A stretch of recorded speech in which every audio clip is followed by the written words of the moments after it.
kulaba ontwala misinde njogera president Kyagulanyi ne mtubebaza empisa ze mwatulaga ndowooza era mwalaba naffe ekyaliyo njagala kusembyayo mu kaddakiika katono nnyo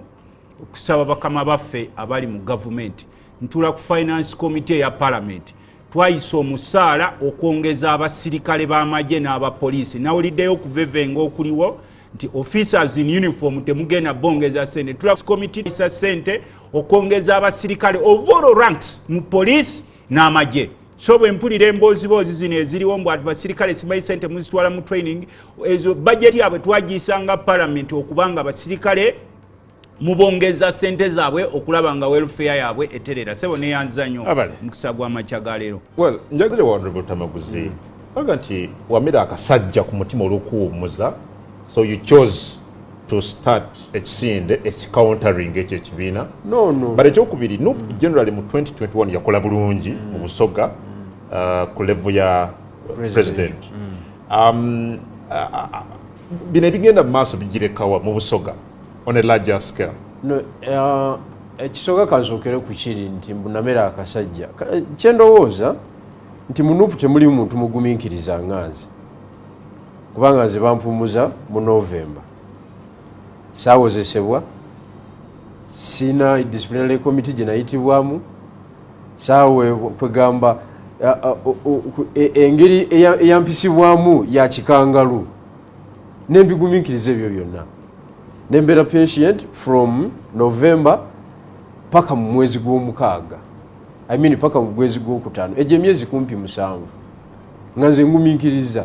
humiliation, embarrassment, character assassination, nga nze mbatunulidde kwegamba naye nga tewaliwo kabonero konna ate nga bo bakulaga batambula nti kati gwe ensonga gwe twakumala kikyo kyaggwa kati tutambula kakati ate nze nga nze sinaba kutuuka kyekisooka sinaba kutuuka naye kakati gwe bondaga nti mwe mutuuse era muli ku birala ate nga nze ndabawo disparities mu field mba nina okuyoolayolawo bannange ne tutambula era tutambula ssebo naye n'ekibuuzo kyakyombuuziza ng'ogenda Busoga ekyogamba nti Busoga bino bigirekawa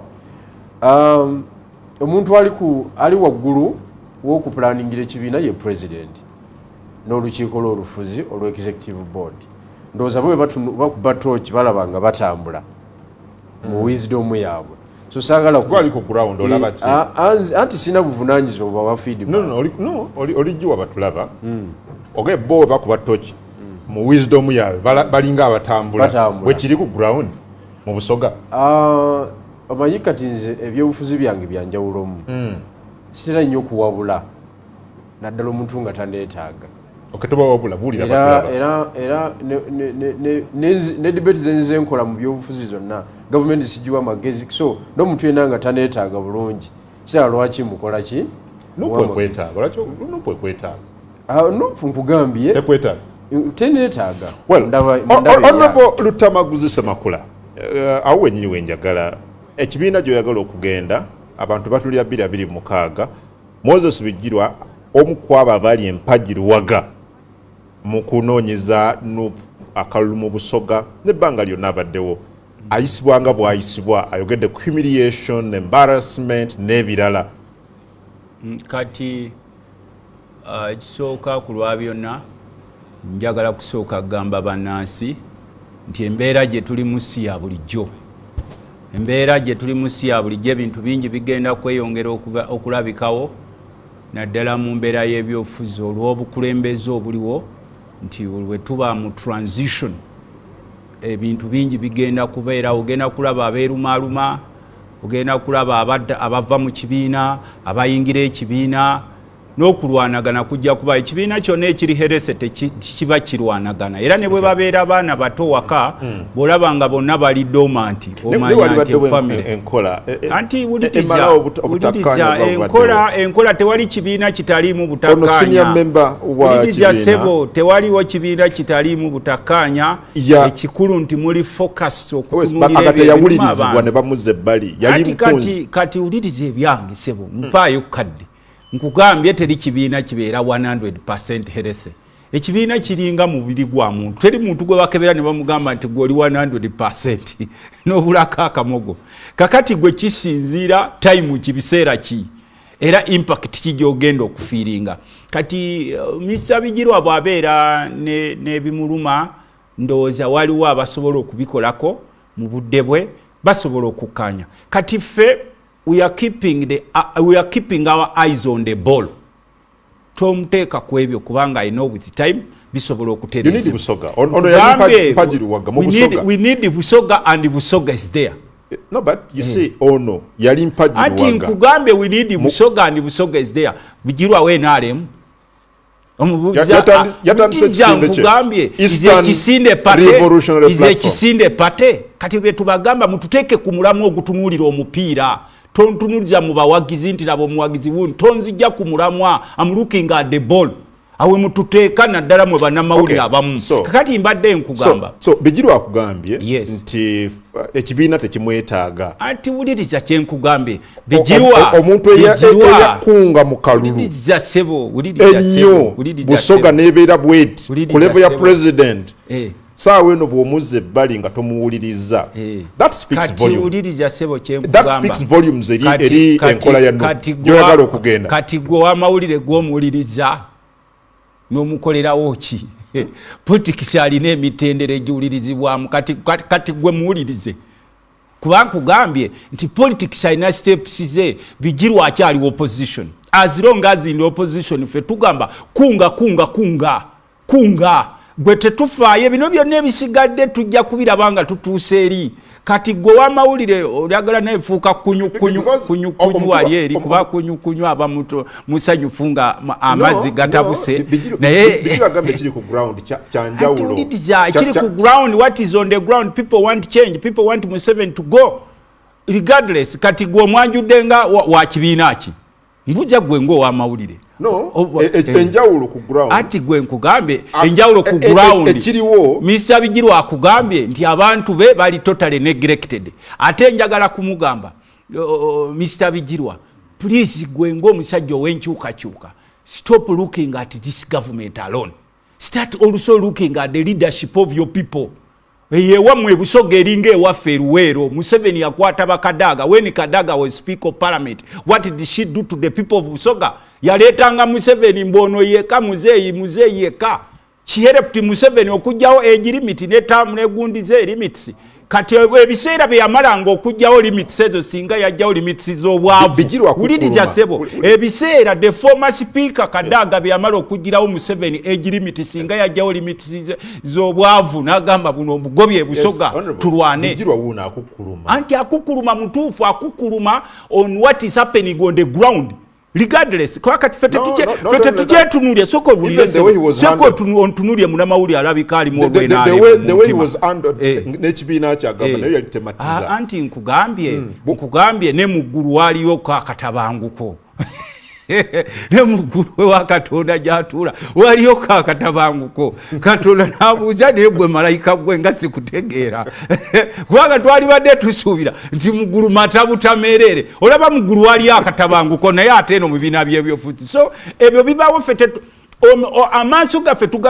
tugatunuuliza Museveni agenda ati era Bijirwa kino njagala kikugamba as much as you regret the bad leadership of NRM. Look at the quality of leaders you have had in Busoga region. You have had the Speaker of Parliament for so many years. They are major NRM cadres. Balumumba boli nayo. Bali bakeddeko ku machane bagamba nti Busoga was once prosperous. Ngerima erina byetunda. Omusajja nakera ku machane alima ebikajjo ne batemese mwanyo okugenda ogiramba ne bisajja bano ne basula. Abasoga balima baberanga ku nyanja nga bavuba. Kakati ekyo nawe abe Busoga mulina kwetunula munga nafa abeeruweero toyina Bijirwa yekka atulaba abakulembeze abawera ku buli olukya bongera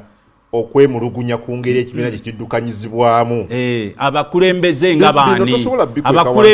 nga baani kwanze nkugambye nkwadde example nti ne muggulu Bijirwa y'omukwabo anti Bijirwa akubuulidde issue Honorable Mpuuga ye mulala ekyabijirwa kyanjawulo emabegako twalaba n'abakulu nga tebandeke bw'oba ng'oyina batwaha akagabo wali oyina Luanga okuva Enjeru eyo si ensonga gy'olina okusuula wansi wa kakati wuliriza we understand leaders of these political parties are not angels. They make mistakes just like we make mistakes. Obuzibu obuliwo kati ekyabigirwa tokigatta ate ku kyabampuuga. Mpuuga bamuwoningirawo before ne bamugamba genda mpola kendeeza ku malala. Kati basekikubo abataddemu petition ego bampuuga basaala opendi banuupu baliyoni banuupu ababaka ba parliament ekikubi kati bayingidde 140 banuupu. Ekyabigirwa kyawukana yagambe wabwe bali bubi nnyo ajja kukozesa avenues azimaki azibamutuuzizza wansi ne bamugamba ogira otuulaawo agamba nti nina okulaba busoga ebeerawo etya mu mbeera yonna regardless. Tewali mukisa gwe kukwatagana na kibiina ekyo ensonga ziriwo ziggwe. No omanyi kochi w'omupiira yamanya musambi kigwasambisa ddi era musambisa atya. Kakati siyinza kwereeta mu kisaawe oba kwejjayo. Kiri eri kochi wa tiimu yayo. Naye kakati obuzibu bwenna nti bukyanga lutandika kisinde kino tumuvinze. Abantu bakyagadde bategedde obubaka bwakyo. Tulina obukulembeze kati nina tiimu nnene gye nkulembera ate nga buli olukya tweyongerako abantu abatwegattako abongera otuwagira mu Uganda ne mu nsi yonna okutwaliza awamu. Kakati kizibu muko kati okuzza ebigere emabega kubanga abantu bangi ate bembandiddemu olukwe mweyo ensonga. Nuupu ojja kuba ogiriddemu olukwe? Nuupu nkugambye nti nze sejjangako mu Nuupu era ordinarily nkyali member. Ordinarily. But mu reality. Naye mu operationalization ne mu reality emirimu gy'ebyobufuzi ngikolera mu kisinde ku lwa interest z'abantu ba Eastern Uganda. Honorable, you've had that yourself. Yeah. You have had that uli kyakugambye. In reality emirimu gyagikolera mu kisinde tomunyumiza bino. Kakati waddembe tanyumya gocho waddembe okulaba ensamba ye waliwo omuntu agamba nti nze mu Champions League wenjabikira waliwo azanyira mu liigi kati gambe nze focus yaffe eri ku Museveni agenda atya banansi bafuna batya services. Tukoze tutyo okulaba nti abantu abalina eggwanga eryali litambula nga ligenda mu maaso kati all systems are totally broken. Kati jebonziza mu ebyo I'm looking at the bigger picture of a liberated Uganda, not only Busoga region. We are looking at the liberated Uganda. Ebizibu ebiruma abantu b'Ebusoga bebiruma aba Buganda bebiruma ab'omu Acholi eby'Obusoga byanjawulo bebiruma binaka wabeera mu kakwaita excess nti wano obwavu bubaluma bano nti naye ate buno obwabano bugira kuba tekyewuunyisa bijirwa ali wano tekyewuunyise ye waabwe okusanga ebisajja ebyambadde bitisaati by'enaalemu ebyakyenvu ebiriko omutwe gwa Museveni n'omubuuza kitisaati ekyo kyambadde ng'ekitisaati kiriko bonna bagaggawale naye ng'obwavu buluma omusajja oyo mu nsiisira ye. Kakati if you have such kind of people abakkiriza okukolimira obukolimire ne babuyita blessing obutakkaanya buno tebwolekedde kubamalako bawandizi tewaliiwo kubanga obutakkaanya nkugambe tewali watabeera butakkaanya. Even the best teams in the world, yes. The best world football teams in the world nazo zibeeramu ne butakkaanya naye tekitegeeza nti tiimu yaweddewo. Kati nkugambe ffe tuli kusonga mbere ekikulu nti waliwo omulamwa gwe tutambulirako. Yes oba ono afunye obutakkaanya politics abeera nga lutalo bwe bakuba komanda olutalo lugwawo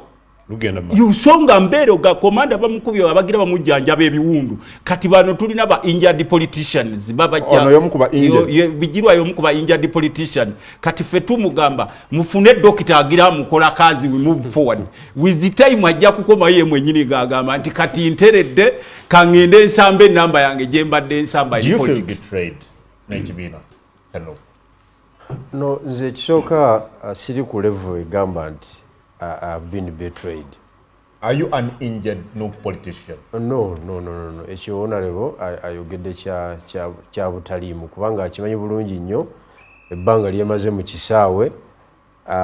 eyo level nagisukka. Nze nga omu ku bapayoniya ba NUP ba People Power kubanga ye honorable atulengerera bulengerezi mu distance. Actually Nuupu ajogerako nga zze wano kuki mu studio kubanga is not a member. It's not. Yes. Naye simanyi oba ine kigendererwa ekiyingira ekyo tuli mulamula ng'akoze eki ng'ayingidde but ffe bananyini kibiina tuba twogera naddala nze because me I am one authority mu ekyo ekibiina kizibu nnyo okukuutiza ebyafaayo byange mu NUP ne People Power n'obimalawo ne bwokola obukuusa obufaanagana butya because contribution yange eri very fundamental. Kakati okubeera injured politician kisinzira okyogeredde mu ango ki mw'oyimiridde naye nze nga bwe ndaba kati ne political approach gye twaleese mu kisaawe is the best solution ne Lutamaguzi emuyamba n'abantu because if tuli mu kuadvocatinga ku empowering region ebeere empowered politically abantu baayo babenga ng'abakungu abavaayo okujja e Kampala okukola executive n'okusavinga mu positions endala nga balina consent y'abantu era nga bagenda kuyamba abantu okusinga okujjangayo omuntu sekinnoomu n'omuleeto n'omukozesa n'osuula eri. Njagala ensonga eyo tugikomyawo. Ogende Kololo leero nga bw'osuubirwa you were member of parliament state of the nation address eri mu mateeka sisobola genda eri mu mateeka tubadde tusuubira gwe n'abaka ba parliament abala mwenna bonda bayo ojja kuba olabye ekisiikirize kyange nze ng'omuntu sobola genda Kololo. That is no longer a state of nation address for Uganda. It's a state of nation address for Mr. Museveni and a smaller group of people. They are the ones enjoying what he's going to talk about. The biggest mistake this country will ever regret in its history was to make a Museveni president of this country. Burichimu, he has broken the systems, he has broken the morality of people, he has broken everything in this country. Kati nze bwondaba n'olaba engalabi yange eno nga ngikutte, engalabi eno ogiraba, guno omutwe ssebo tegwagejjera bwereere. N'olaba nga ngukutte mbu ngenze wali Kololo nsitamye. Mbu omukulu ajje simanya lecturing what is the news going to talk about? Obubbi busirivingira mu NRM yabufukirira is watering still looting in this country. State of nation address for what me fenga ababaka ba parliament sitwakiriziganyiza lwakuba nti tuli balwiruvugana pamwe dakiika benito kyalinawo kipya kyogamba gwanga you have outlived obukulembeze bwo mu gwanga kubanga omanyi kye bayita state of nation. State of Uganda yetaaga Museveni kujoogerako state embeera y'eggwanga gyerimu enguudo zaafa amalwaliro gaafa abasirikale basulanga ba refugees abasomesa no one cares abakulembeze buli omwana onya kyasikayo environment yonna yafa ebyalo obutale tebukyalina. That's the state yetaaga kutumalira budde bonti ogenda wali Kololo na kuyita bakaba parliament. The state of Uganda is in courts. State of Uganda ereta maziga kukaaba kakati tolina kyo kyambuulira esente z'eggwanga lirina amabanja mayitirivu bano nabba kino nabba kiri. There is no order in the country. State eriwo nti kati n'omukulu aliwo naye apromoting abafamile ye bayagala bafuge is creating a monarchy here. Chewa kyaliwo kipya kugoba abantu ku nyanja bayo masasi kubajjayo. That is the state. State kijjo yagala okumbuulirako amabanja gefudde buli kaseera amabanja geyongera. Museveni olugira nga ayita parliament ye mwentuula mbu munyongere wano ku supplementary ya 1.5 trillion wewigere enjanga agamba ate nejjusiza munyongere 1.8 trillion naye mu committee tezirina kuteesebwako zite buyisi. State kijjo yagala Museveni ayogereko omusirikale obubbi bweyongedde nti kati abavubuka bakera ku makya ne betraininga taekwondo ne bagamba kungu bw'aba ayitawo wano gende kungu katumulinde wano tumukubire wano ne kibeera nomo obubbi buli nomo. Omusajja najjanga nayogera ku bubbi naye nga almost ba promoter b'obubbi bali mu the same government. Kikikyo yagala banansi baba wambe ncha neggulo naddala baana ba Nuupu buli lugira nti owa Nuupu tumulabye ayambadde essaati emyufu oba ekkooti emyufu eyerabika y'amagye nga bakuteeka mu kkomera. So state ki abasawo baabitadda abasomesa baabitadda owa poliisi agamba munange ndeko ndaba wano kwata kamundu kano naye lwendi ekyawa gwe woolimanya gy'olidda. Kakati bw'oŋŋamba n'omalira ebiseera kubanga bano ebiseera ekintu kye bayita honorable kiva mu kigambo hona. nze bwemba ngenze kololo eyo sagala ompita onale bolibonda bwendabe ompita nga representative because when you are when adulitize ekigambo kyemaliriza nakyo kuba nze ffe twaganya okugendayo ne tugamba nti tetugana bannansi kugendayo because even Satan has his supporters ne bwateekawo wali obalaba nga bagenze kati NRM eno despite byonna bye tuyitamu nga abasuubuzi obalaba guwano kusanyuka obadde obalaga nga baggalawo enkya n'eggulu bakaaba buli omu akaaba tetugana muntu kugendayo naye tusobola kunkaka Mushimayi Lutamaguzi ng'ontaddeko ebyo ebyonalebo bye tutakyagala kutuyita teteri akkaka eno requirement kikakatako ng'omubaka nga member wa parliament omuntu waddembe okukwata engalabi yo n'ogenda naye nze ng'omubaka wa parliament muzize muzira ali mufumbira akugambye muzize ali mufumbira akugambye muzize honorable tuliziganye muzize ogende kololo then what kakati gwe nkugambye nti kale mbuziza tuzizo genda kololo then what mugenze kololo then what no mugenze kololo ne bannamawulire bo bakungu bali wali bakwata obufaananyi it is a fashion show just say je mugena fashion show tonalebo gundi yaguze yakakoti muzize ogende kololo then what kati gwogenze kololo then what as it was in 1986 so it is now it shall be until you see your money going away leaving your country gwengamu namawulire you go mami bijiro okwogera kwa president ekibyo osubire bagenda okusakesera onakolo alero ekisooka nga sinaba kukituukako ekyo njala okutegeeza era eggwanga nti Lutamaguzi asaanya ajjukire abadde musaale nnyo okwadvocatingira okujja obukulembeze bwa opposition mu parliament bw'abasibi b'amataayi baleeta ab'ekibuli ab'ekibuli ekibuli kigambo kyaffe kya mugeto kikozesebwa nnyo mu nuupu era y'omu ku baateeka ekigere ku Honorable Mathias Mpuuga ti wa luzungu yomu kubateeka ekigere yamuteekako ekikono ky'amaanyi wa luzungu tukoya luzungu abasibi b'amataayi kakati neninda tiimu ya Lutamaguzi empya egirenga mu sleeveless mu parliament okay kubanga yali akoya amataayi n'oluzungu bagire mu sleeveless mu parliament n'ebipale ebimpi n'engato za malikupu zi desert storm bakubagane n'omusajja ekyo kinali ninda naye kakati bwe kibanga nabo bali mu mataayi bagenze mu kuzira bagayite bagenda kufeesinga musajja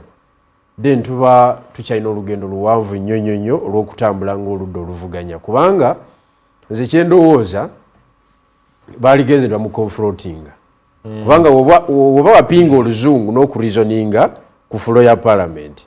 ne furazi endala then the opposite is kibuli fungiza gende mwali genze bwana Lutamaguzi mwali Museveni aba akwata omuzindalo bwati nojjamu engatto yo nobwa musajja gwotutamye anti kyekitegeeza the opposite of reasoning is what ikibuli kyemwalikoze naye kakati namwe kubanga ebyo Honorable Nankanyi yabikola Mathias yabikola Honorable Kiza yabikola n'abalala ne banandala babikola tewali kipya kakati batukoze bubi nnyo naddala nze bandisappointing kankweka information abadde basubira ogenda bagende wali batekewo ekibuli olwokubanga babaaza n'essimu tebagenda nazo ekyokulwanyisa kye babasigaza kujja musa naye obudde bwange se butobuzigyako kati kangende ku kibuuzo information kati Bijirwa akyayogeddeko kituufu okufuweeta oluzungu mu parliament sikwe kuleeta enkyukakyuka by the way wano lwakuba nti tukyalina colonial mentality oluzungu lulimi lulala nze era seegomba kubwogera ne bwe mbeera mbadde Harvard mu executive learning ngenda mu America ngenda e Israel oluzungu sagala nakwogera oluzungu lulimi kati wano waliwo ba politician ababafeera Bijirwa ne boogera oluzungu ne bateekamu n'olulatini mwenga mulowooza nti oluzungu luli equivalent n'okutegeera kwabwe naye ogenda okutuuka kuwafuumweta oluzungu mu palamenti kulawundi bakiikirira ng'oluzungu terulira relationship na service naye ekyo kyembadde nkugamba nti ffe tetwagoba mpuuga mu palamenti era infact nze sina capacity mugoba lwakwogera luzungu waddemba okufuuweeta oluzungu ne bwateeka mu mbidde ayogera oluzungu n'ateekamu n'olulakiri bijirwa omusajja alimedde mu budde bwange information yenjifunye kakati bwana Honorable Lutamaguzi osanye okimanye nti bukyangeera mafias avaako era olulimi terukyukanga era mwogera luzungu wali era omu ku boogezi ab'oluzungu era bemanyi Honorable Ssenyonyi alwogera alumanyi kakati mwali mukyusa ki mwali muleeta ki byebimu naye eyo katuveeyo kati nze kangende kiki osuubira mu kwogera kwa President dakiika emu Mwai Museveni nze kyensuubira kyaba ayogerako kwe kugamba nti ekisooka gino gy'emyaka gy'etaano egisembyeyo singa nabadde nteekateeka okwogera kwe kuba waliwo ttiimu eteekateeka okwogera kwe okuzzamu bannayuganda amaanyi n'okubawa essuubi eritalabikangako kwe kugamba nti kino kyekisanja kyange ekisembyeyo newankubadde nga constitutionally wakyaliyo ekisanja ekirala kubanga bukyanga bakola amendment y'okuggyako emyaka baateekamu akawaayiro k'ebisanja ebibiri ne bakanyigamu yali badde agamba nti kiri kigenda kyesimbako kakati bannayuganda ndi mu kupreparinga nze kubasiibula mutereze ebintu byammwe mutereze ebyobufuzi tukozese obudde obusigaddeyo buno tutereze ebyenfuna tukozese obudde buno bwensigazaayo obutonotono tutereze ebibadde bikyakoze eki naye singa ajja n'anyumya emboozi za bulijjo eza GDP byatamanyi na kubalansinga tebalina bukugu bwamu singa aleeta sitoole eza bulijjo zabadde ng'anyumya eggwanga ajja kuba alikoze bubi nnyo nze ekigambo kye kyensuubira kiri kimu kwe kutugamba nti bannange kati state of the nation eggwanga nga bwe ndiraba awaawo ewaawo nze nkoze ogwange njagala kwebaza webale nnyo mwami Moses Bijirwa ne Honorable Lutamaguzi Ssemakula bagenda basibe bulungi nze kati mbagamba nti ddembe lyokwata engalabi yo n'ogenda eyo gy'olaga naye olina okukimanya nti eggwanga lyaffe ffenna ffe tetukyalinawo kipya kye tulaba mwami Museveni n'ekyokubiri balemenga kubagamba bw'omuntu bw'afuuweeta ebigambo ebiyitirivu ennyo mu palamenti k'obe ng'oteesa buli lunaku mu constituency yo n'ekyuka eggwanga n'erikyuka eggwanga lyetaaga practical politicians yogera fuuweeta oluzungu lwo obamatize obamatize but go on the ground and mobilize mobilizing economically politically socially we shall have a better Uganda gye tweyagaliza abantu baffe okubeeramu